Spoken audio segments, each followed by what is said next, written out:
Boa noite, Shabbat, Shalom a todos, sejam bem-vindos mais uma vez aí no nosso Shabbatão, né? Shabbat gostoso, e agradeço a todos aí pela presença, agradeço a todos vocês que estão nos assistindo. E como o pessoal fala, eu peguei essa mania agora também de ficar assistindo alguns vídeos, né? E são as pessoas que também ensinam e procuram. Deixa seu like aí na publicação, tá? Se você gostou, se você gosta, né? Dá um like aí na curtida do nosso trabalho aí, para justamente nos ajudar também, nos incentivar e realmente mostrar que realmente você é um participante também do Reino de Deus, né? Que não é simplesmente um observador, apenas aprendiz e querer saber, ter conhecimento, porque participar do Reino de Deus não é só ter conhecimento. Prática, é praticá-lo com toda a vontade, com todo o amor. Porque de teólogos está cheio, eu sempre falo. Teólogo está cheio, estudante, abrir Bíblia, ver aí vários estudos, aí todo mundo tem, isso aí é normal, faz parte. O Espírito Santo ele age de uma forma sobrenatural realmente, então ele vai dando algumas revelações. Mas precisamos entender o que é revelação de Espírito, o que é revelação do homem com a visão de mundo. Porque o que muito se fala hoje é visão de reino. E hoje, nessa porção de hoje, nós vamos ver hoje que existem diferenças hoje de entendimentos, de visões e tudo mais. Tudo faz parte de um conjunto, óbvio, mas precisamos ter uma clareza muito maior de que não é simplesmente pegar um livro qualquer sobre algum conhecimento de que alguém falou, porque ele achou naquilo. Precisamos discernir o que é visão de Deus, o que é visão de homem, ou seja, visão individualista. Ok? Nós vamos falar muito sobre isso hoje, justamente com a porção vai. Ou seja, ele reuniu, né? Eles reuniu Israel, como nós lemos aqui na abertura do nosso Shabbat, essa porção que vai de Êxodo 35:1 até 38:20, segundo Reis 12:1 a 17, como vocês podem ver, e capítulo 9 do livro de Marcos. Ok? Não sei se está dando para vocês observarem direito. As parashotes, né, que nós vamos usar aí o tema de hoje. Então vamos lá. Vaihel significa reuniu, e como nós vemos lá, Moshe reuniu a congregação de Israel. Ele logo de cara dá uma pancada, dizendo: guardem os meus Shabbats. Ou seja, algumas traduções, vamos lá, guardem os meus sábados. Por que Deus fala disso dessa forma? Porque, afinal de contas, Cristo é o Senhor do Shabat. Senhor é o Deus, o Senhor dos sábados. Né? Então, muitas vezes as pessoas se perdem nesse meio de situação, dizendo que é no domingo, porque foi quando ele surgiu, né, ressuscitou e aquela coisa toda e tal. Mas ele mesmo já disse: eu sou o Senhor dos sábados. O sábado justamente o quê? É a culminação de toda a obra, do princípio. 6 dias Deus produziu tudo o que tinha que produzir, criou tudo. No 7º dia, descansou. Descansou do quê? Do mundo. Do mundo, da obra do mundo. Para quê? Para se dedicar ao reino dele, ao reino em si. Tanto que falam de visão de reino, visão disso, visão daquilo. Visão de reino existe Shabat, ponto, existe o sábado. E Cristo é o Senhor do sábado. Yeshua HaMashiach é o Senhor do sábado. Não adianta negar, porque inclusive está escrito isso. Aqueles que têm fé confiam na palavra de Deus. Isso está declarado. Então essa situação de querer ficar justificando porque o culto é no domingo, porque é isso, porque é aquilo, fiquem à vontade, é conforme o Espírito Santo toca a vida de vocês. Mas nós não podemos querer enganar, dizendo que Shabat é coisa de judeu. Não. A partir do momento que você assume a Bíblia como sua fé, como sua palavra de edificação, está escrito lá. Existe o Shabat. E que a lei não é anulada, porque se você anula a lei, você anula Cristo na sua vida. Então não tem sentido, porque Cristo é a lei. Nós vamos entender isso agora mesmo, dessas explicações que a gente já vem por aqui, ok? Então, se a gente for olhar o capítulo de Êxodo, de 35 a 38, nós vamos ver falar da construção do tabernáculo, das roupas de Araão, então vai ficar mostrando detalhes de uma série de coisas, nós não vamos entrar por ali, porque como nós só temos pouco tempo com vocês, obviamente, aqui na gravação, mas aqueles que estão com a gente, né, durante o Shabat, digamos assim, aprendem muito mais do que vocês imaginam aqui, e aí sim, de detalhes, explicações, uma série de outras coisas mais. Mas, falando sobre isso aqui, ele vai entrar por ali. Mas eu prefiro hoje abraçar Marcos, porque aí ele vai dar para nós todo um sistema, toda uma sustentação do que é isso aqui. Do que é essa porção, que não é simplesmente montou o tabernáculo, fez medidas, fez isso, fez a roupa, porque hoje muita gente se preocupa com isso. A formação do tabernáculo, a construção, se é de ouro, se é isso, muita gente procura copiar algumas coisas dali, ou dizer, porque na Bíblia está escrito que o altar era de ouro, então querem fazer um altar de ouro. Calma, a gente vai entrar por aí.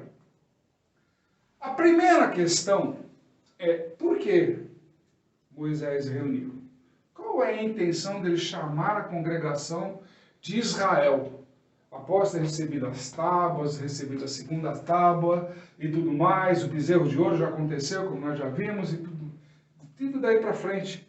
Por que ele vem chamando as pessoas? O que nós temos que fazer é uma pergunta. O que é mais importante? A mentalidade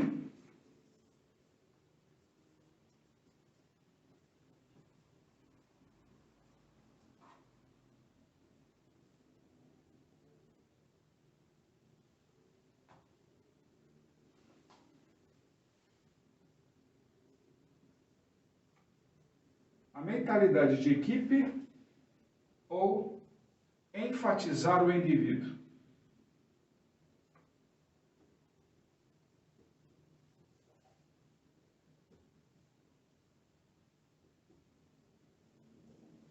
Essa é uma pergunta que hoje está cheio por aí de pessoas que seguem metodologias de empresas. Hoje, muita metodologia de empresa busca fazer com que o indivíduo se sinta importante para a empresa. Existem muitas teorias de pedagogia, muitas seríssimas, inclusive, parabenizo até isso a esses estudiosos da pedagogia, né, principalmente a parte empresarial, que realmente focaram cuidado do indivíduo, né, mas erram numa situação, esquecem de uma mentalidade de equipe. Falam de mentalidade de equipe, que todos têm que usar junto, mas eles não sabem como fazer. Eles valorizam a importância do indivíduo. Se ele é criativo, se ele é organizado, ou seja, várias técnicas que se use aí, para qualquer entrevista que você vai fazer hoje numa empresa e tudo mais, existem esses testes, né? Que vão fazendo para identificar o indivíduo como ele quer. Mas identificam o indivíduo. Mas quando chega na hora da equipe, do grupo, muitas vezes erra-se. Erra-se. Porque quem está julgando como indivíduo e não como equipe.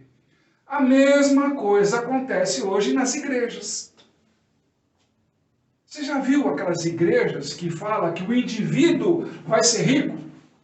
Que o indivíduo vai ter cobertura? Que o indivíduo, Deus tem uma promessa para ele? Deus tem uma promessa para aquilo, para aquela pessoa em específico? Vocês já perceberam como os cultos hoje são focados no indivíduo e não no grupo?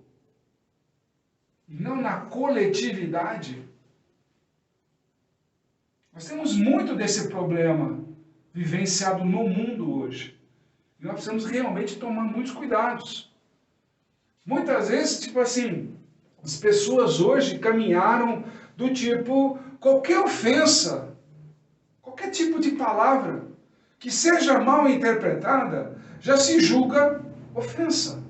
Lá vai processo, já vai judicial, porque eu quero ser indenizado por causa disso e por causa daquilo. Vocês já perceberam como hoje o mundo se tornou individualista? Você não pode falar nada para uma pessoa que já vai em processo. Ah, mas se o cara ofendeu, tem que processar mesmo. Calma. Por quê? Por que eu tenho que envolver justiça? Se eu posso dialogar, se eu posso realmente resolver a situação, se eu posso realmente, através de diálogo, testemunhas, pessoas e tudo mais, chegar num consenso. A Bíblia ensina isso. Se você não consegue sozinho, leve uma pessoa junto. Se você não consegue ir essa pessoa junto, chame num grupo, mais é outro grupo participando, e todos vão chegar num consenso. Quem está certo e quem está errado. E no final, todos chegaremos a um bom termo. E a um bom, realmente, acordo. Não precisamos ficar envolvendo justiça. Porque nós não estamos preparados para a justiça. Essa é a grande verdade. O mundo se perdeu na justiça.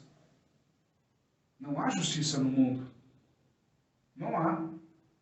Podemos ver aí as decisões que são tomadas aí de forma aleatória.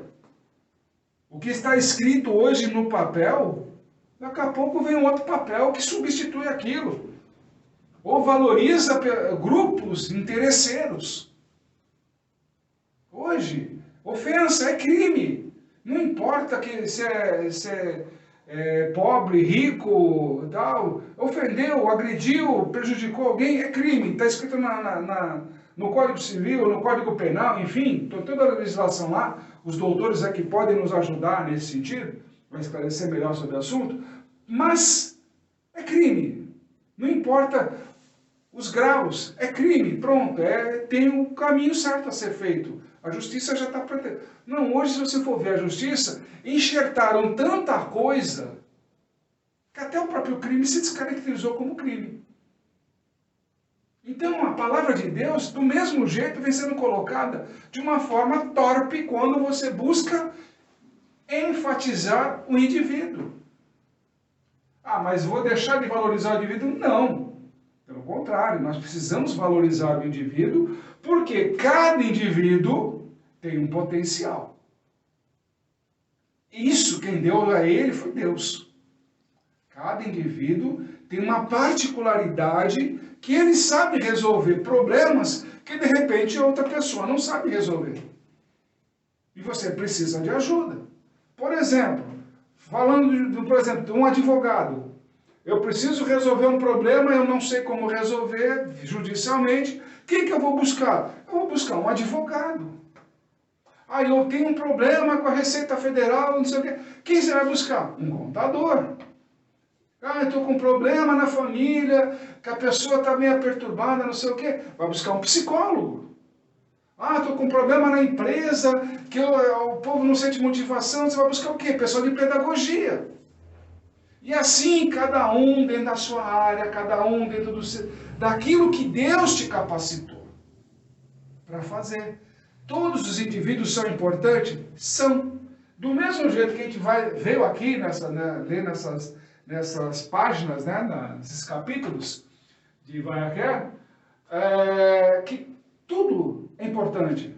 As madeiras do tabernáculo, a cobertura, a formatação da arca, a medida da arca, a roupa do sacerdote, os botões que ele usava, as decorações, tudo é importante. Ou seja, todos os detalhes individuais são importantes para o todo. E é a mesma coisa aqui. E Cristo vem mostrar isso para a gente. A ter mentalidade de equipe. Não é que eu pertenço, por exemplo, a um grupo de louvor. Como até via recentemente um apóstolo dando uma pregação aí, que falava que chega lá na igreja, fala que é levita e já quer pegar microfone e subir no altar, aquele negócio. Oh, calma, calma. Entende? Cada congregação define uma coisa. Para nós, levitas, somos sacerdotes. Nós vamos seguir o que está escrito na Bíblia. Levita não é o que canta. Ah, porque Davi canta. Davi é da tribo de Judá, então também não é levita. Então, até hoje, ninguém conseguiu me equacionar por que chamam-se de levita grupo de louvor. Só isso. Para ser levita, você tem que ser dedicado ao sacerdócio. Está escrito lá na Bíblia. Então tem muita coisa aí para entender e aprender. Então precisa voltar a alguns conceitos e não... Ah, porque o Espírito Santo me revelou. Tá, mas no fundamento da Bíblia não tem nada a ver. São essas coisas, esses detalhes, que prejudicam a mentalidade de equipe. Se você parte para o lado da unidade, congregação, e você usa esses termos dentro da sua congregação, está fazendo o indivíduo, enfatizando a unidade como indivíduo. Mas num todo, como mentalidade de equipe, de corpo de Cristo, isso não funciona. Porque as regras estão claras na Bíblia. Eu não posso mudar pelo meu prazer do meu ministério, da acordo que tipo assim, no meu ministério é assim. Mas quando eu chego no todo, na reunião com outros ministérios, outras congregações, eu tenho que olhar o todo. Eu não sou mais que ninguém. E a mesma coisa, que o indivíduo não é mais, por exemplo, o faxineiro, não é mais nem menos que o dono da empresa. Porque se ele fosse alguma coisa menos que o dono da empresa estaria fazendo faxina. Não precisaria do faxineiro. Concorda? Então, se o dono da empresa tem que tomar decisões homéricas, coisa que o faxineiro não tem essa responsabilidade. Não tem que se preocupar, por exemplo, em folha de pagamento. O dono da empresa já tem. E o faxineiro só quer receber. Então, cada um tem a sua particularidade. E é isso, mas todos pertencemos a um todo. E é isso que nós devemos respeitar. E é isso que justamente faz isso. Essa situação aqui a gente vai explicar o quê? A necessidade dos dois. Semana que vem vamos falar somente do indivíduo. Tá? Que é o que nós vamos fechar o livro de Êxodo, né? E aqui hoje vamos trabalhar essa parte, mentalidade da equipe, de acordo com o que Cristo ensina. Ok? Tudo bem para vocês? Sim. Na paz? Então tá bom, vamos embora. Posso apagar? Pode. Que agora já não vou precisar mais dessa situação. Acontece o seguinte. Nós vamos começar o capítulo 9 de Marcos da seguinte forma. Com que todo mundo fala da transfiguração, né? De Cristo, onde Kefa, né? Pedro, ele quer falar com o Senhor, já de fazer as 3 sucotes, né? As 3 cabanas, né? 3 barraquinhas para construir, né? Aquela coisa toda, porque ele viu lá Elias, Moisés e Yeshua, né? Conversando, os 3 ali. E aí justamente vem a voz de Deus dizendo que é o Filho amado, aquela coisa toda, a confirmação dessa revelação. Até aí, ótimo, todo mundo entendeu a conversa, que foi uma situação sobrenatural, aquela situação, fica todo mundo maravilhado, mas tem uma grande mensagem que nos força a ter mentalidade de equipe. Eu preciso do valor individual de cada um, nós vamos mostrar. Mas eu tenho que ter mentalidade de equipe. Ele nos revela Elias, uma visão. Depois, Moshe e Yeshua. Ok? Essa é a visão. Pedro fala em fazer 3 sucot. Sukkah, desculpa. 3 sukkah. Ou seja, montar a festa de Sukkot. Ou seja, o pré-anúncio da chegada das bodas. Como deve preparar as bodas. Ok? Nós já estamos começando os 3 primeiros dias da bodas aí, ó. Tá dando quando vai ser o noivado, quando vai ser aquelas coisas todas, que é logo depois do ano novo, Rosh Hashanah. Então nós já temos aqui uma certa sequência para aqueles mais estudiosos que gostam dessa busca no conhecimento aí, e depois se passarem por entendidos por aí pelos outros, né? Pode copiar à vontade, não tem problema, porque isso aqui é a revelação de Deus, não é minha. Então aí vocês usem da forma correta, só peço isso, tá bom? Para que não façam deturpação depois aí, achando que, Deus me deu essa revelação. Não, falem-se certo, Deus me deu essa revelação, eu estou passando para vocês. Então, se for depois para dar crédito, sejam conscientes do que estão fazendo. Tá? Então, vamos lá. Então, ele nos dá uma sequência fantástica. Primeiro, ele mostra Elias, Moshe e Israel. Isso não é uma ordem aleatória. Não é uma ordem aleatória. É uma ordem real, como deve ser seguida. Como ele mesmo fala, o próprio Yeshua nos ensina. Elias deve de vir primeiro. Não é isso que ele sempre fala? E ele fala, já veio Elias. Todo mundo fica na discussão, que é João Batista. Não, pera um pouquinho, break. Elias deve de vir primeiro. Para quê? Preparar o caminho. Não é isso?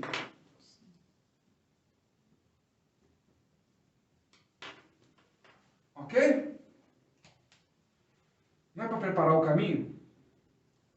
Já não está definido pelo próprio Yeshua que Elias vem para preparar o caminho? Era isso que João Batista estava fazendo? Não era isso? O que significa preparar o caminho? Evangelizar. Ok? Esse é o caminho. Evangelizar. Colocar o novo evangelho, o evangelho do reino, da forma correta. Da forma correta. Como ele deve ser. Com as suas penalidades, com as suas bênçãos, com tudo que é necessário. Através de quê? De como eu posso fazer isso daqui? Através do que Moisés ensinou, Moshe ensinou. Moisés nos dá o quê? O caminho do quê? Da justiça. Coisa que falta no mundo. Todo mundo não está ligando a lei a Moisés? Fala que a Torá de Moisés, a Torá é de Deus. Não é a Torá de Moisés. Moisés, não foi ele que determinou que aquilo lá ia ser, afinal de contas, senão, então nós vamos dizer, se a lei é de Moisés, então foi ele que sentou lá no monte, durante 40 dias e 40 noites, ficou escrevendo, ele. Então Moisés, a lei não é de Moisés, a lei é de Deus. Tem que dar crédito de quem é o crédito. Então vamos começar a conversar sério. Né? Então tá aí. A justiça está aqui. A base de justiça, de legado, está na lei. Então não tem como caducar uma lei que eu preciso preparar para que eles tenham conhecimento da lei, como funciona. Se você pede bênção, segue no caminho da bênção. Se você não quer andar com Deus, siga no caminho da maldição. É o teu livre-arbítrio. Mas se você está no caminho do reino de Deus, você obedece. Obedecer o quê? O que está escrito. O que foi orientado da forma correta. Mas a lei é dura. Não, pelo contrário. Quando você entende a lei, como nós ensinamos aqui, você tem prazer em fazer aquilo acontecer. Ok? Olha que, por exemplo, não matarás. Olha o que está acontecendo no mundo hoje. Se mata por nada. Até noticiário agora vem anunciar que crime é profissão. Matar é profissão. Daqui a pouco vão abrir, né, o sindicato, né? Sindicato dos matadores. Daqui a pouco. Mas tem que haver. Depois vão falar que é gente de Dees. Daqui a pouco vão assumindo tudo. Vão envolver Deus em toda essa conversa. Mas a justiça de Deus diz, não matará. A justiça do reino de Deus diz, não matarás. Não somente matar fisicamente, mas também não caluniarás, não falarás mal do teu próximo. Tudo isso daqui está nos estatutos de Deus, que complementam o caminho da justiça. Honrará teu pai e tua mãe. Hoje não tem mais nada disso, não tem mais honra. Se fala em ter honra, mas por agressão, pela justiça das próprias mãos ou justiça dos homens, de acordo com o interesse. Mas de acordo com a justiça de Deus, tem muito filho abandonando pai e mãe. Ao Deus dará. Largando em asilos, e larga lá e não vão nem visitar. Isso quando largam. E tem muito asilo por aí que também é mau caráter, que não dá nem sustentação sadia de saúde, nem de nada para qualquer idoso. E como é que o idoso vai se sustentar? E hoje, você quer ver uma simples história como não há justiça? Olha os políticos com relação aos aposentados. A classe mais prejudicada hoje em todo o país, em todo o planeta, são os aposentados. São os que mais contribuíram para que o mundo crescesse, e são os mais humilhados hoje. São os mais velhos. Os que retêm mais sabedoria, mais conhecimento, mais autoridade, são os que mais são humilhados hoje em dia. Isso é justiça? Não. O homem tem que começar a botar a mão na consciência para começar a ter justiça. Justiça não é você meter um processo em cima de qualquer pessoa e você ganhar dinheiro, não. Isso se chama mau caratismo. Mau caratismo. Isso daí é mau caratismo de duas partes. Uma que quer ganhar demais, a outra que quer fugir dos seus compromissos. Aqui nós estamos vendo isso. Se houvesse hombridade, mesmo como a gente falava no tempo antigo, né? Como a gente fala no fio do bigode, né? A palavra valia mais que o fio do bigode. Não precisaria da justiça hoje dos homens. Mas hoje a própria justiça do homem é corrupta. Mas a justiça de Deus não. E ela é baseada, sim, no que está escrito na palavra dele. Porque ele não é homem para que minta. Está escrito. Eu tenho fé que a palavra de Deus é verdadeira. Se você não quer seguir que a palavra de Deus seja verdadeira, então busque uma outra religião que não tenha a Bíblia. Mas se você está numa religião que tem a Bíblia e não exige do seu ministro aquilo que está escrito lá, então você é tão culpado quanto ele. Tão culpado quanto ele. Só questão de você meditar um pouco naquilo que 1 Pedro, 2 Pedro fala. Olha, você se associa com gente que fala mal, que não sei o que. João também fala isso. 1 João lá também fala isso. 2 João também fala. Olha, você que se associa com esses caras aí que são mal, né, mas falam que Deus, você é um mentiroso. Não fique só nos 4 evangelhos, nas cartas paulinas, não. Vai lá na Pedro. Vai lá em João, vai em Judas, Tiago, vai lá ler. Eles dão ali, em rápidas pinceladas, de uma forma muito mais direta do que Paulo, uma bela pancada na gente. Que fala que é de Deus, que é isso, que é aquilo, mas age como justiça de mundo. Mas só que eles querem a justiça de Deus. A justiça de Deus é pesada. Então, se eu faço um caminho preparado na evangelização, baseado numa justiça divina, eu só tenho que colher frutos. Que frutos é esse? Através de Yeshua. O que ele faz? Que está escrito, não sou eu que estou inventando. Yeshua faz o quê? Julgamento e misericórdia.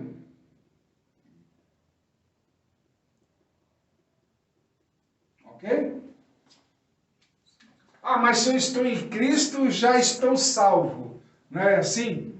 Vírgula. Vírgula. Você realmente está em Yeshua? Você realmente está em Cristo? Você realmente aceitou Jesus? Ah, sim! Todo mundo deve estar gritando na hora dessa, assistindo esse vídeo. Sim, eu sou de Jesus, tá, não sei o quê. Então, ótimo, você está amando o seu semelhante? Ou você tem ressalvas com alguém? Ele colocou isso como mandamento. E deixou mais claro.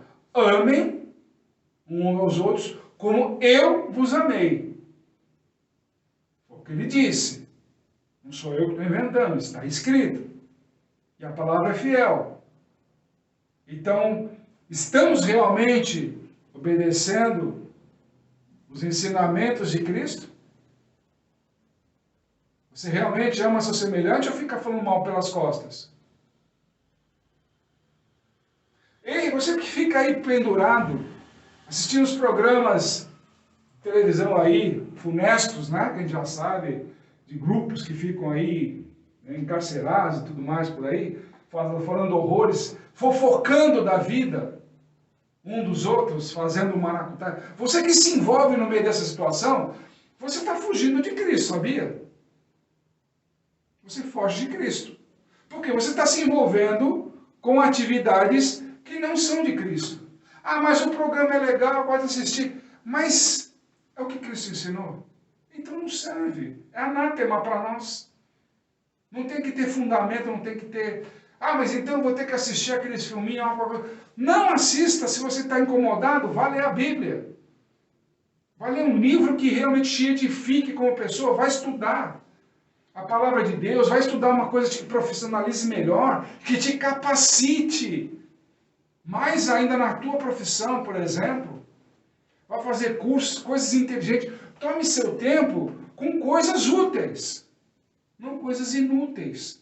Que além de roubar o seu tempo, roubar o teu entendimento, ainda te afastam de Cristo. Então para pensar. Para pensar. Então cuidados que a gente tem que ter justamente nesse caminho. Preparar o Evangelho, a justiça que vem, baseado na justiça. Ok? Haverá sim julgamento, a Bíblia nunca negou isso, mesmo aqueles que se alegam ser de Cristo. Todos, né? Haverá julgamento, e aqueles que são realmente de Cristo vão mostrar suas credenciais, então haverá misericórdia. Olha só a diferença. Mas eu vou ter que apresentar as minhas credenciais. Vai perguntar, sim, você me aceitou, mas o que você tem feito para me revelar no mundo? Você continua discutindo com seu vizinho? Você continua fazendo bobagens por aí? Falando mal dos outros, fofocando da vida do outro? Não, porque a vizinha, porque o vizinho, porque o amigo, porque o meu primo, porque não sei... Você ainda continua por aí dessa forma? Então você não está em Cristo. Você fala das leis de Cristo, mas não obedece às leis de Cristo. O outro que vai. Você que prega na evangelização sobre salvação, mas não está salvo. Você ajudou, né? Seu irmão está nesse estado. Prega, mas se der um estouro, é o primeiro que sai correndo. Não estende a mão para o homem que está caído. Isso é evangelizar. Preparar o caminho. Hoje o que falta na situação, não adianta, por exemplo, eu estendi a mão lá, dei cestas, que não acontece muito aqui perto. Muitas igrejas, mas é muita igreja mesmo, fazendo bobagem. Vão lá, trazem a marmita, né? Normalmente todo domingo tem isso. Isso é fato, todo fato. Todo domingo, só aqui pela região, eu já vejo muito disso. Vem aquele carro com marmitex, entrega para todo mundo que está lá na rua, não pergunta, não falam nada da palavra de Deus, tira suas fotos para publicar aí no Instagram, na rede social e tudo mais, né? Para dizer, olha, estamos fazendo a obra. Mas não desce uma palavra. Eu já parei para olhar. Tem o nome de todas as igrejas e tudo mais. Não desce uma palavra da Bíblia. Simplesmente entrega a marmita, tira a foto, dá risada, aquele negócio todo, entra no carro e vai embora. Publica no Instagram. E vai embora. Nós estamos fazendo uma obra. Muito diferente da gente. Nós levamos a palavra antes de entregar o alimento. E olha, você pode procurar por aí. É raro. tirar a foto. Porque nós não queremos humilhar o indivíduo. Pelo contrário, nós queremos fazer ele ficar grande. Edificar, né? Eu não preciso tirar uma foto dizendo que a minha congregação distribuiu 1.000, 5.000 cestas básicas. É fácil.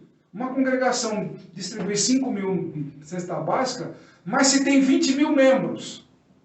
Faltando ainda. Então, peraí, tem alguma conta errada. Se uma congregação tem 20.000 membros, tem por obrigação todos os meses distribuir 20.000 cestas básicas. Aí é só vocês fazerem a conta. Se tem 500.000, é 500.000 cestas básicas.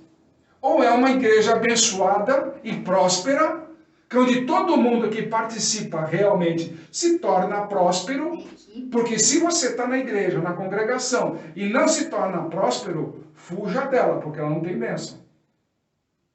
Não tem bênção. Porque você tem que levantar. O ministro tem que te levantar. Você tem que ser exaltado. Se você aceita Cristo, você aceita como é que se diz? A disciplina, né? Ser disciplinado e realmente seguir fielmente o que lhe é ensinado, você tem que se tornar próspero. A palavra de Deus, é promessa dele. Você se torna próspero quando você escolhe o caminho da bênção. Agora, se você está enganando, tomando os atalhos, mas depois na igreja você parece santo, desculpa, você nunca vai ser próspero. Isso é fato. Em todo lugar da Bíblia está isso.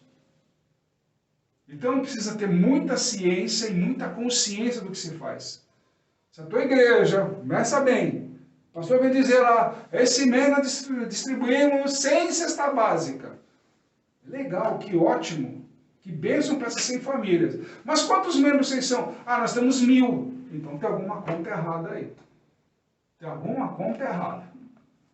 Se o cara está aparecendo lá com carro importado, terno, roupa bonitinha, aquela coisa toda, tem algo errado nessa conversa. Ok? Pelo menos, cada indivíduo tem que trazer uma cesta básica todo mês, se você faz parte da tua congregação.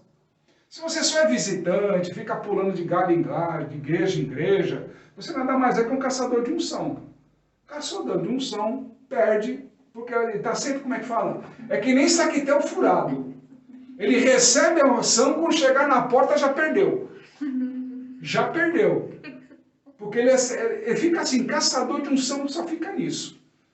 Vai de igreja em igreja, vai pulando de igreja em igreja, lá não sei o que. Não mantém-se uma fidelidade com o lugar, critica porque o dízimo, a arrecadação que é para engordar o bolso do pastor, fica sempre aquele mesmo discurso. Vocês já perceberam, já sabem dessa história, não é isso?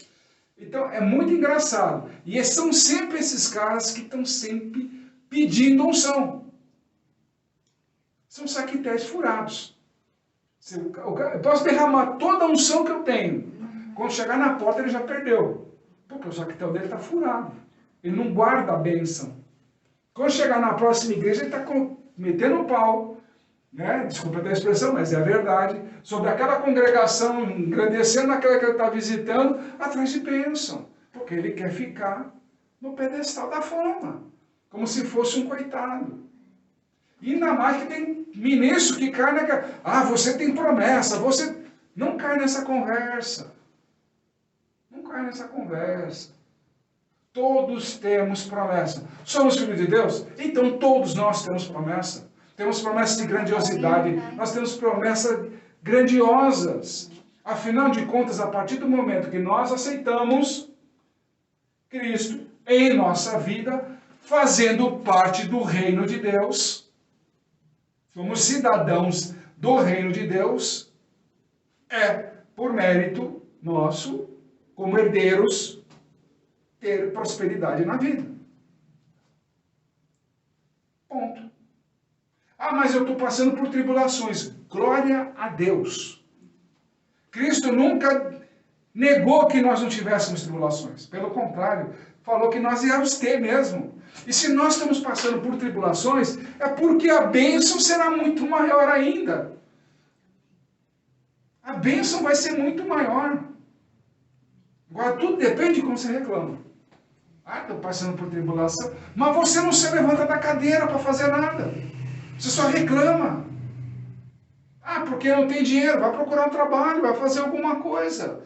Ah, mas eu... Não adianta ficar querendo escolher. Ah, eu não vou para não sujar minhas unhas. Para com isso. Olha Cristo, como ele andava.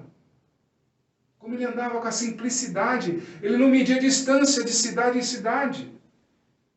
E ele mesmo fala, aqueles que aceitam Cristo têm que viver como Cristo. Não é com... Esse terno aqui é simples. Mas alguns aí que usam os ternos com uns tecidos carésimos. Cristo nunca andou dessa forma.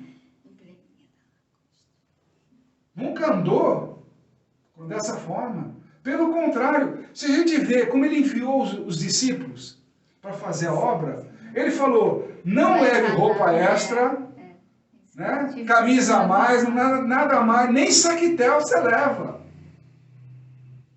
Nada mais. Vá lá fazer a bênção. Então, se você vai subir no altar, seja humilde como Cristo. Seja humilde como Cristo é. Sem querer aparecer. Sem querer ser mais aquilo que não precisa. Quem tem que aparecer é o próprio Cristo. É o Espírito Santo falando através de você. Uma palavra de quê? De evangelismo. Ensinando a justiça de Deus. Deus vai fazer justiça? Com toda certeza. Eu quero é mais que Deus faça justiça. Porque só vai provar que a palavra dele é certa. A justiça de Deus está narrada em toda a Bíblia. Principalmente no livro de Apocalipse, para os que gostam de ficar estudando. Está aí a grande revelação. Haverá justiça de Deus. Sim. Baseada no quê? Aqui. Tem que ter um ponto de referência. Está escrito e não vai mudar. A palavra de Deus não muda. Está lá. Quem está mudando é o homem. Quem está mudando é o homem. Ah, apóstolo, mas como você prova isso? Simples. Vamos fazer uma vírgula? Versículo 13 do capítulo 9. Dá tempo de vocês aí darem uma abrida nas suas Bíblias. Vamos ler? E a mais, digo-lhes que Elias já veio, e os homens fizeram com ele o que lhes agradou, como a lei diz a seu respeito. Que ótimo! Olha que bênção de mensagem! Elias já veio. Ok? Por que Elias já veio? Nos preparou o caminho para a evangelização. Ok? Só que aconteceu o quê? Os homens fizeram com ele e com João Batista o que lhes agradou. João Batista, nós sabemos que foi decapitado porque falava a verdade de Moshe, da justiça. E o rei não gostou da brincadeira. Mandou decapitar para atender um desejo carnal. Ou seja, os homens fazem o que querem com o Evangelho. Baseado na vontade e entendimento de homens. Não baseado na justiça. Se você coloca Deus em primeiro lugar,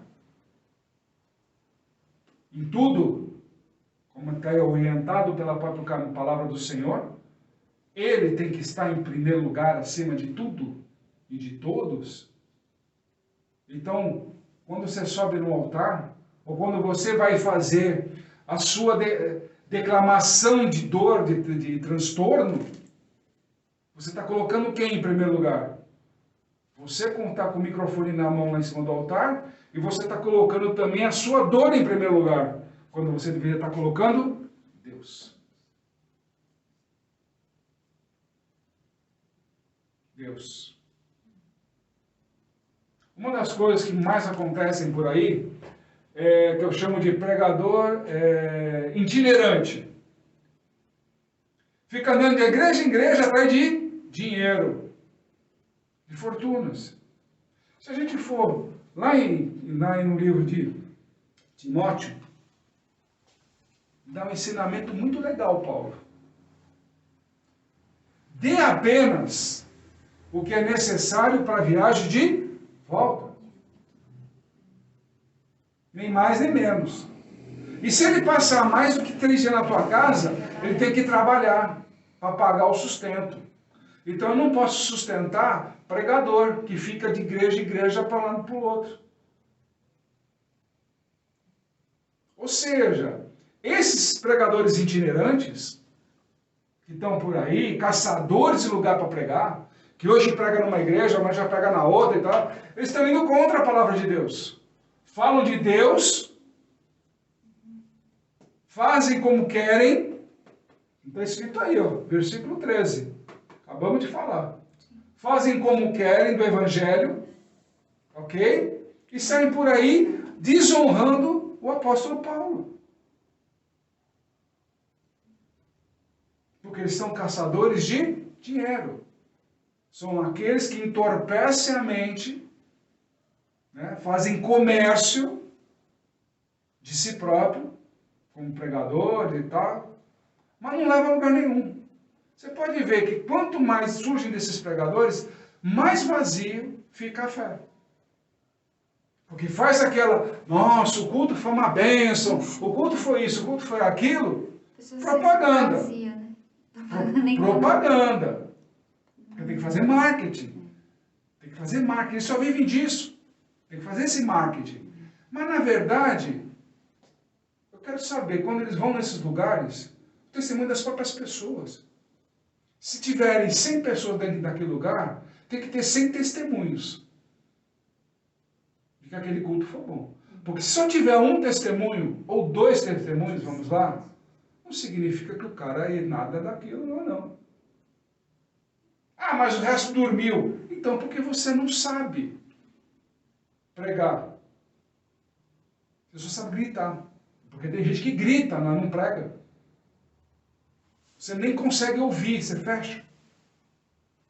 É tanta estupidez hoje em dia, que hoje a violência, se torna violência, os gritos dentro de uma igreja. Cristo não precisava disso. Porque Cristo ensinava. E quando você ensina, você não grita. Eu não preciso de fator emocional. Se vem ensinamento, lá vem coisa boa. Por exemplo, nós estamos ensinando, você está absorvendo o ensinamento. Automaticamente, com isso, você está fazendo o quê? Absorvendo as bênçãos de Deus. Se vai haver transformação na sua vida, depende de você absorver essa informação aqui. Mas eu não estou gritando, para que você me entenda. Eu não preciso gritar. O ensinamento agora, você pegar isso aqui e aplicar na sua vida. Você evangelizar baseado nisso, sabendo das consequências. Ah, mas sempre pregaram que se eu aceitar Jesus, está tudo certo. Não, você aceita Jesus para começar o caminho. Eu esqueço o seu passado, mas o que você vai fazer daqui para frente é o que vai te mostrar se realmente você aceitou ou não Cristo. Ué, casamento. Hoje em dia, não é cheio de promessas. Promessas de amor, promessas disso, promessas daquilo. Lindo, maravilhoso. É lindo. Assina um documento, um termo de casamento, certidão, tem tudo lá. E o que mais hoje tem no mundo? Divórcio. Ou seja, todas aquelas promessas se tornam vazias. Por isso que Cristo não tem documento. É a sua palavra, é a sua honra que está em jogo. Você aceitou Cristo na sua vida? Lindo, maravilhoso, seja bem-vindo ao time. Mas começou o caminho. Começou agora sim o seu caminho. Se você aceitou Cristo na sua vida. Agora verdadeiramente você vai ser, vamos ser forjados, transformados, para ver se realmente a sua palavra de aceitar Cristo vale alguma coisa. Então fique esperto com relação às algumas coisas que falam por aí, que está tudo fácil. Cara, essa conversa não, que o final é trágico, viu? E não se esqueça, tem uma fase que Deus repete o tempo todo no livro de Apocalipse. Ao que vencer. Quando chegar nesse ponto, não vai dar tempo. Ah, mas não me ensinaram isso. Ah, mas me falaram daquilo. A decisão é sempre sua. Isso ninguém vai tirar. Se você aceitou seguir a Cristo, é decisão sua. Não é do ministro, não é do seu papai, da sua mamãe, do seu tio, do seu primo, do seu amigo, da sua esposa, não é de ninguém. A responsabilidade é sua. Se você aceitou Cristo na sua vida e quer segui-lo. Então seja fiel com Ele e pare de ser enganado. Estude mais a palavra. Você vai entender nessa brincadeira. Ok? Voltando aqui ao nosso exemplo. Até aqui está claro? Esse é o conceito que nós temos para desenvolver nesse mundo. Como revelar Deus. É simples. E em toda a Bíblia, de Gênesis a Apocalipse, começa um caminho de preparação baseado em cima de justiça, julgamento e misericórdia. Exemplos. Josué. Ser forte e corajoso. O que aconteceu? Ele não foi lá e tomou as cidades? Primeiro chegou para o pessoal. E aí, vocês vão se render ou não? Justiça. Entrou no julgamento. Não, nós não vamos render. Deus tem misericórdia de vocês, a gente vai destruir vocês. Não é isso? Foi Jericó e foi todas as outras cidades pela frente. Não foi isso? Davi, quando ia para a guerra, baseado no quê? Primeiro, justiça. Pergunto, você aceita Deus e se rende ou você quer ser destruído? Não, vamos peitar. O que aconteceu? Destruiu todo mundo. O próprio Saul, caçando Davi. Davi teve a oportunidade de matá-lo. Ele falou, não, peraí, por justiça, na base da lei de Deus, não posso. Ele é ungido do Senhor. Não posso tocá-lo. Está escrito, não posso tocar no ungido do Senhor. Então ele fez justiça. Porém, ele entregou o julgamento a quem? Ao próprio Deus. Yeshua, mesma coisa. Pregou-se o evangelho? Pregou. Ele ensinou o caminho da justiça? Ensinou.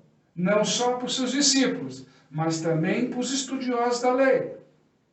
Baseado no quê? Nas leis de Deus. A mesma que Moshe ensinou. Foi ou não foi? O que ele veio fazer? Julgamento. O que o povo fez?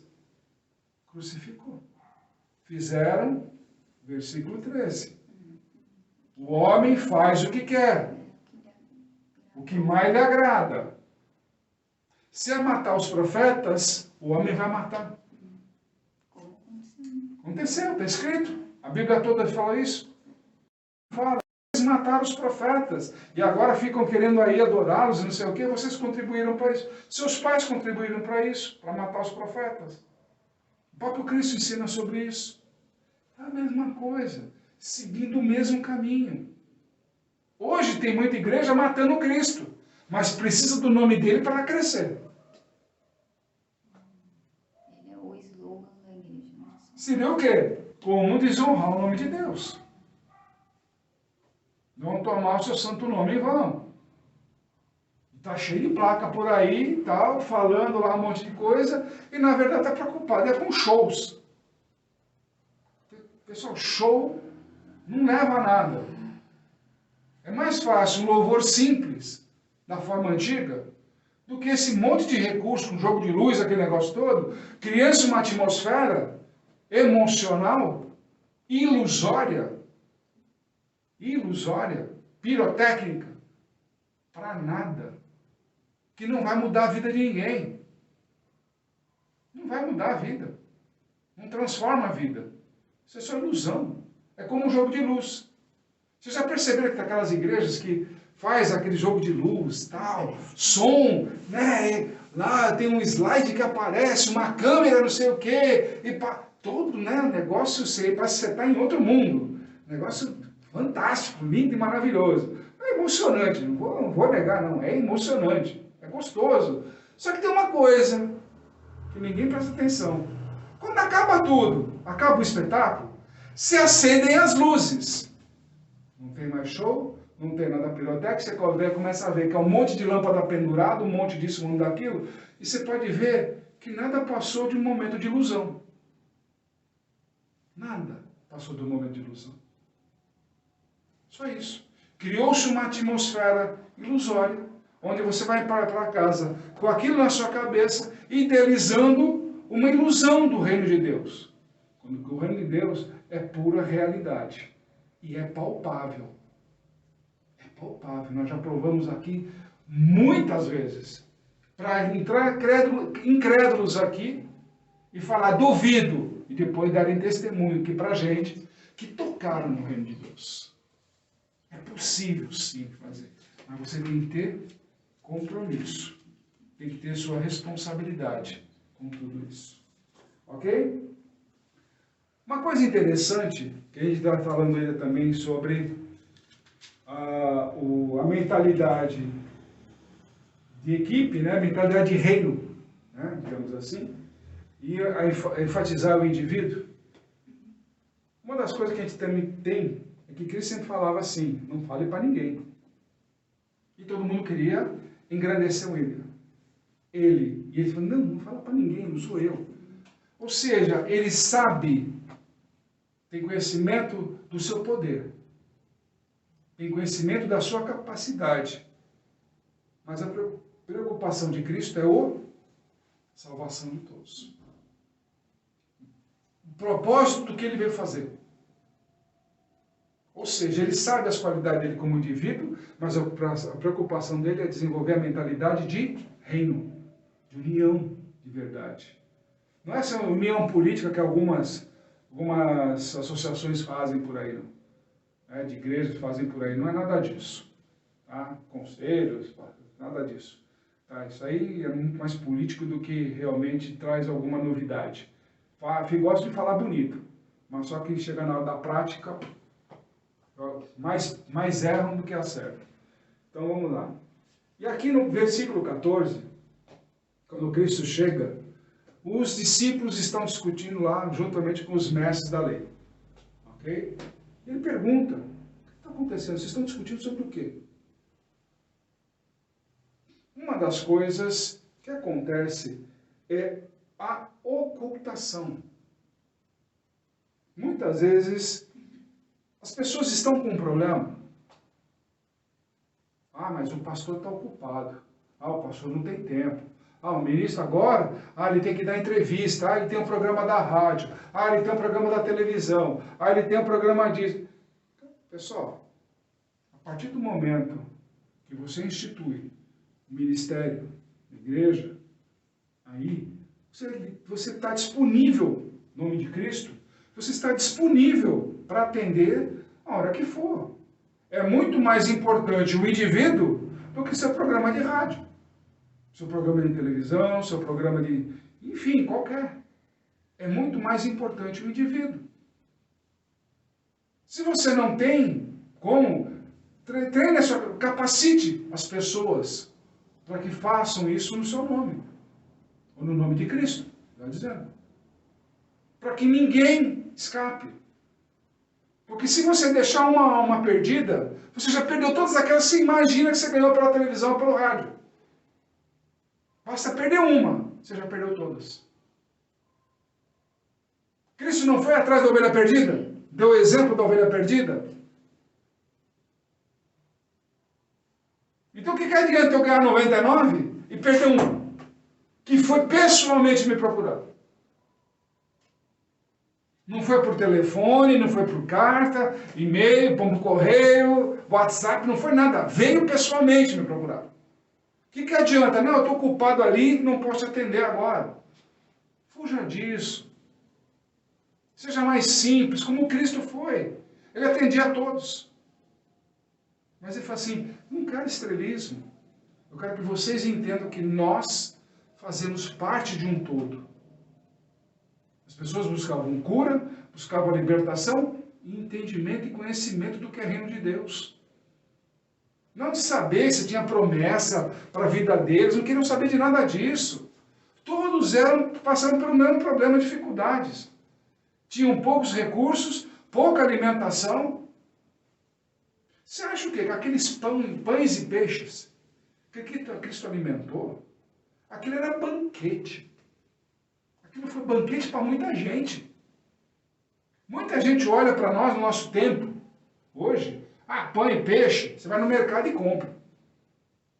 Naquela época, sob o jugo romano, ter pão e peixe na casa, isso é banquete. Isso é banquete, é jantar de gala. Isso é jantar de gala.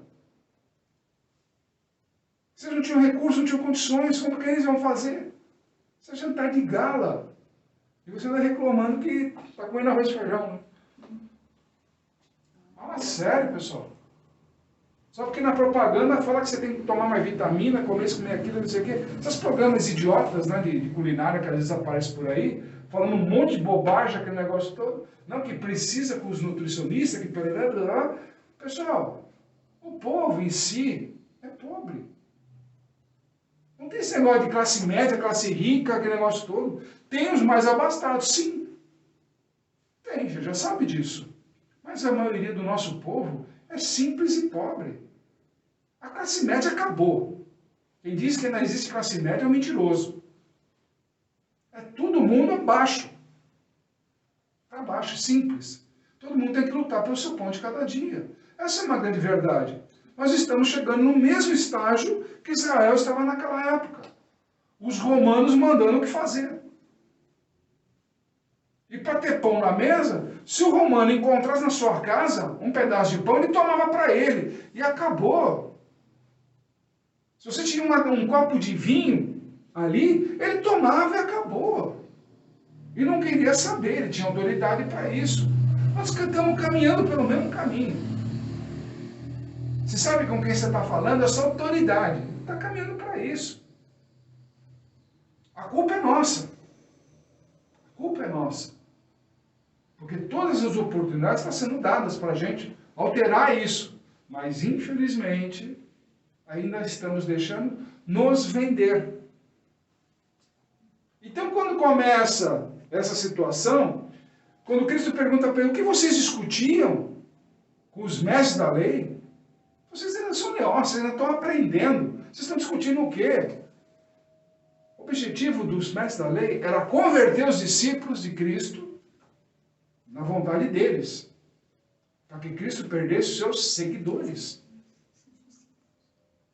Porque já estavam percebendo que eles já estavam dominando o assunto e precisando vir os mestres da lei, sinal que o negócio era mais pesado.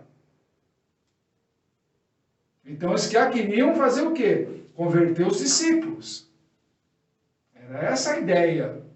Quando viram Cristo, o que aconteceu? A população envolveu Cristo, porque percebeu a brincadeira. Percebeu a intenção dos mestres da lei. E aí mudou-se todo um ramo. Olha, meu menino está com problema, disso, daquilo, vamos passar para a cura. E o assunto é uma minguada.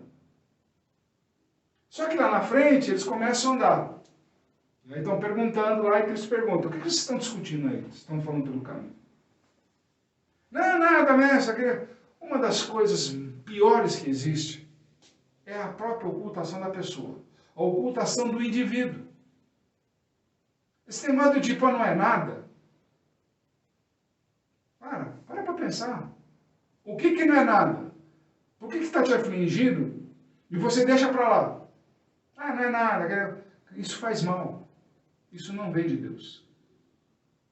Para pensar. O que você chegou nesse patamar, nesse ponto? Por que chegou nesse ponto?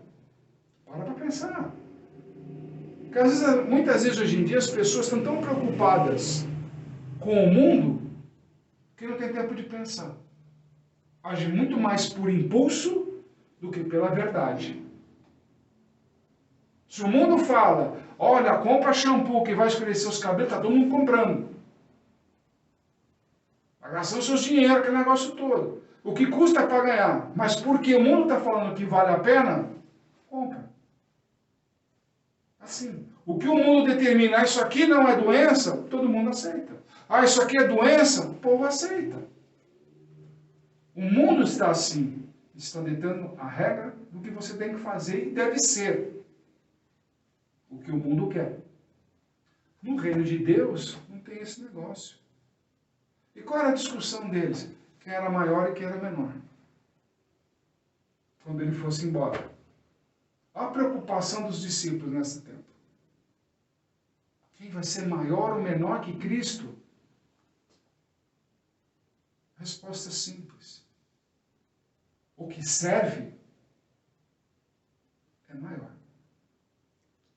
O que quer ser servido é o menor. Muito simples. Muito simples. Por isso que ele dá exemplo de uma criança. Simplicidade, pureza, ingenuidade. Ele usa. Porque normalmente uma criança nós estamos toda hora servindo ela. Por isso que nós temos que aceitar essa realidade. Nós temos que ser servidores. E muita gente por aí chega lá, eu sou o menor. Mas logo pega o microfone e vai lá em cima no altar, lá, eu sou o menor de vocês. Como? Se você quer ser servido. Botou o microfone, está em cima do altar, quer ser servido, cara. Com atenção, com isso, com aquilo. Você não pode falar uma mentira dessa, que você é o menor. Não pode. Mesmo Cristo, quando está ensinando, ele está servindo as pessoas no ensinamento dele. Ensinando.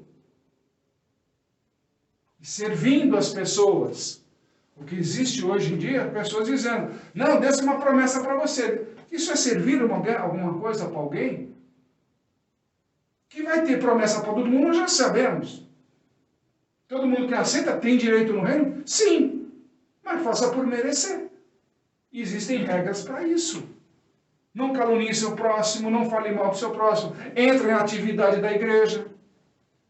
Para de ficar só sentada no banquinho, ficando suas 2 horinhas lá e não fazendo mais nada. Esperando domingo a domingo, né, nas congregações que celebram aí, ou de sábado em sábado. Enfim, para com isso. A igreja tem atividade constante. Todos os dias da semana. É para trabalhar, o Senhor mesmo fala. Trabalharás 6 dias. E descansarás no 7º dia. Está aqui, o começo da nossa porção está clara. Está clara. O descanso não é de você dormir. O descanso do mundo. Que ele está falando aqui. Das coisas do mundo, que você tem que atender o mundo. Então, uma igreja tem atividade durante todos os outros 6 dias. Que é o quê? Ajudar o semelhante a se levantar. Isso. Quem está passando fome, dê de comer. Quem está passando frio, dê de vestir. Quem está com sede, dê de beber. Quem está preso, vai visitar. Quem está doente, vai lá orar pela pessoa. Mas no seu dia de estar em congregação, esteja 100% em congregação. Esquece as coisas do mundo. Ah, mas eu tenho que preparar o almoço. Esquece. Nesse dia você não tem obrigação com nada do mundo. Você tem obrigação com Deus. Aprender de Deus. Então o ensinamento que nós temos que ter com base é o seguinte. O que estou sendo servido? O que eu estou me alimentando? É isso. É a mesma coisa. Ah, só estou me alimentando de promessas, cara que grita no meu ouvido. Não. Cara, isso aí não é ensino. Isso não é servir. É querer ser servido, virar estrela. O verdadeiro servir é pegar um capítulo inteiro e debruçar aqui e tentar, dentro de um período de tempo curto, dar o maior ensinamento possível.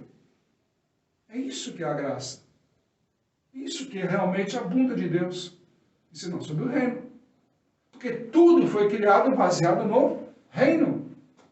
O mundo está nessa desgraça de hoje porque o homem resolveu fazer do jeito dele. Administrar do jeito dele. Aí, olha o que está dando. Olha o que está dando. Porque no reino de Deus não tem doença. No reino de Deus não tem guerra. No reino de Deus não tem distinção, porque ninguém se dá em casamento, não tem nada desses problemas que nós criamos aqui. Porque o coração, como a própria Bíblia diz, é duro. Então o que nós temos que parar para pensar é o seguinte: o quanto eu vou para a igreja e quero ser servido? O quanto eu vou para a igreja e quero servir? Aí você vai saber quem é o maior e quem é o menor nessa situação, ok? Uma das coisas, também está aí no versículo 32, é que discípulo verdadeiro não pode ter medo de perguntar. Se você tem dúvida sobre o reino de Deus, sobre como a Bíblia funciona, de tudo mais, pergunte. Não tenha vergonha. Não é discreto ou desmérito. Só não vem com aqueles negócios do tipo assim, eu aprendi em outro lugar. Se você aprendeu lá e gostou de lá, segue lá. Mas não fica querendo fazer confronto, que nem os mestres da Torá queriam fazer com os discípulos. Não vem fazer confronto, que não vai levar a lugar nenhum. Porque o outro ensinou, porque o outro falou, porque lá no judaísmo, lá no cristianismo, isso não me interessa. Isso não interessa. Isso não leva a lugar nenhum. Não leva a lugar nenhum. O que leva é o quanto a palavra toca seu coração. Quando ela vem de Deus, ela toca. Ela toca o coração. De verdade. Mas eu vou lá no outro culto, eu saio cheio naquele negócio. Tá legal, mas você está caído no chão? Então não te encheu de nada. Ele mexeu com o seu emocional. Diferente. Cristo não mexia com o emocional de ninguém. Muito pelo contrário. Ele fazia a prova. Eu expulso o demônio, eu realmente liberto as pessoas, eu realmente curo as pessoas. Está lá a prova. E todo mundo ficava assombrado. Porque vem de Deus. Então, se você está procurando parte emocional, procura um psicólogo. Não vai na igreja, não. Procura primeiro um psicólogo para se tratar. Você tem equilíbrio. Porque se você vai buscar as suas frustrações lá na igreja, você está indo da forma errada. Na igreja, você vai para ver Deus. Ouvir a palavra de Deus. A direção de Deus para a sua vida. Que você vai se tornar grande? Nós sabemos que sim. Já está profetizado sobre a tua vida. Você vai se tornar grande. Mas tudo depende do quê? De você se levantar da sua cadeira e ficar nessa mesmice do seu lugar comum e partir para fazer alguma coisa. Ponto. Sai do seu lugar. Vá realizar aquilo que Deus determinou para a sua vida. Para de reclamar. Mas se essa porta está fechada, busca uma janela. Se a janela está fechada, busca um alçapão. Uma porta vai estar aberta, alguma coisa vai estar aberta. É onde Deus quer saber se você realmente sobe a escada para fugir pelo telhado ou se for necessário você se arrasta no chão, mas você vai atrás daquilo que é a tua promessa. Ou você vai ficar aí sentado murmurando, esperando chegar. Não vai chegar. Não vai chegar. Porque ele vai bater na sua porta e você vai estar muito ocupada fazendo nada. Simplesmente assim. Porque você vai estar desacreditado. Prometeram e não aconteceu nada. Se você não sai do seu lugar comum. Sai do seu lugar comum e a coisa acontece. Mas seja fiel com ele. Seja fiel com ele. Como está escrito. A sua fidelidade vem de você demonstrar que realmente reconhece aquilo que Deus te deu. Da onde veio a sua bênção? Porque tem gente que faz um compromisso com uma igreja, né? E depois a outra que é grandinha lá, cheia de pirotecnia, aquele negócio todo, vai entregar dízimo e oferta lá. Né? Mas só esquece da onde saiu a bênção. Da onde saiu a palavra profética. Esquece disso. Honre a quem te honrou com a palavra de Deus. Então, se você está assistindo aí, que Deus te abençoe, que a promessa dele não é ficar aqui fazendo o que os outros fazem, não. Deus tem uma promessa para a sua vida. Creia nisso. Para de ser resmungona. O resmungão aí. Deus tem uma promessa para a sua vida e você vai ser vencedor. Não sei qual é a situação, também não me interessa aquela coisa. O que interessa é você e Deus. Qual é o seu relacionamento com Deus hoje? Você quer servir a Deus ou quer ser servido por Deus? A pergunta é clara, é essa. Deus vai ter o maior prazer em te servir o banquete. Mas se você pensa, não gosto disso, não gosto daquilo, desculpa, você está deixando escapar o melhor de Deus na sua vida. Come o prato que Ele te oferece. Saboreia. Como aquelas 5.000 pessoas saborearam os peixes e os pães. Saboreia. O que aconteceu com eles? Comeram até se empanturrarem. Se Deus está te oferecendo, se empanturre. Eu estou te prometendo. Deus não vai te enganar nunca. Saia do comum. Faça a diferença. Mostre que você está com Deus. Ou melhor, mostre que Deus está em você. Mostre. Se você, afinal de contas, quer ser imagem e semelhança deles, né? Fica por aí. Por que a gente fala disso? Porque João foi criticar quem estava fazendo o mesmo trabalho que Cristo. E estava usando o nome de Cristo. E Cristo repreendeu. João, quem é contra, por nós não é contra. Então, se você vê alguém pregando sobre Cristo, te ajudando, incentivando realmente a você buscar a Ele, através do entendimento, incentive. Não se faça aquele negócio tipo, essa pregação, esse cara, não sei o quê. Não se faça de soberbo. Seja mais humilde, como Cristo. Incentive. Porque nós viemos falar de Cristo. Não de filosofias, nem de teologias. Vamos falar de Cristo. Não de Cristo qualquer, um Cristo para a tua vida. Um Cristo que traz um evangelho realmente de transformação. Não é para você ser a mesma pessoa que você era há 20 anos atrás, há 15 anos atrás, 5 anos atrás ou ontem. Mas a partir de hoje, ser uma pessoa diferente. Sabendo que vai ter justiça, sim. Não sendo nenhum nécio, caindo em qualquer engodo por aí de qualquer palhaço. Engravatado, cheio disso, aquilo. Não, está aí. Ó. Porque vai ter julgamento e misericórdia no final.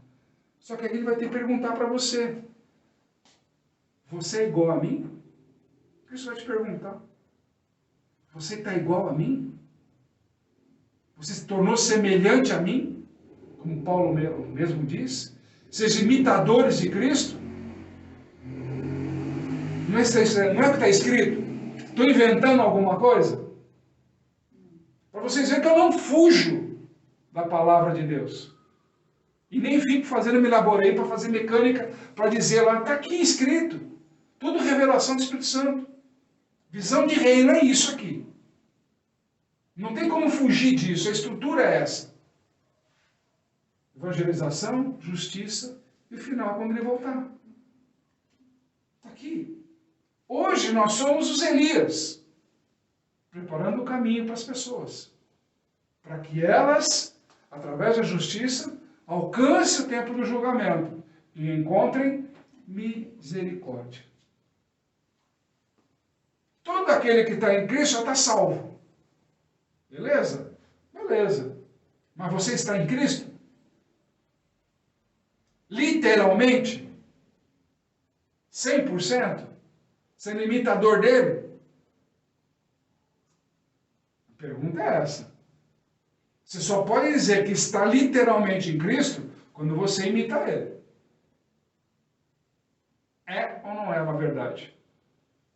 Estão preparados para isso? ou o jogo de mecânica de palavras dos outros que tem por aí, te agrada muito mais o seu orgulho do que essas palavras que te ferem? O mesmo Paulo fala e a cruz mostra, são os espinhos da carne. O espinho na carne te afeta? Te prejudica? Realmente te incentivam a ser uma pessoa melhor.